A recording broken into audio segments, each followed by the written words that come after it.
அந்தரங்கம் ஆன்மீகம் கனவு பலன்கள் சேனலுக்கு உங்களை வரவேற்கிறேன். 2026 மீண்டும் அத்திவரத தரிசனம் எங்கே எப்போ அப்படின்ற தகவலை பார்க்கலாம்.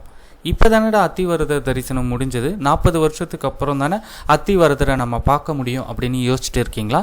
இது காஞ்சிபுரத்தில் இல்லை, கும்பகோணம். ஆமாங்க, கும்பகோணத்தில் ஒரு அத்திவரதர் தரிசனம் உங்களுக்கு இருக்குது. இந்த அத்திவரதர் பார்த்தீங்க அப்படின்னா 12 ஆண்டுகளுக்கு ஒரு முறை பாதாள அறையிலிருந்து வெளிவந்து பக்தர்களுக்கு காட்சியளிக்க இருக்கிறாரு. கும்பகோணம் வரதராஜ பெருமான் கோவிலுடைய பாதாள அறையில் வைக்கப்பட்டுள்ள ஸ்ரீதேவி பூதேவி உடனாகிய அத்திவரதரை 12 ஆண்டுகளுக்கு பிறகு ஒரு மார்ச் 1ஆம் தேதியிலிருந்து 10ஆம் தேதி வரைக்கும் 10 தினங்களுக்கு பக்தர்கள் தரிசனம் செய்யறதுக்கு ஏற்பாடுகள் செய்யப்பட்டிருக்கு.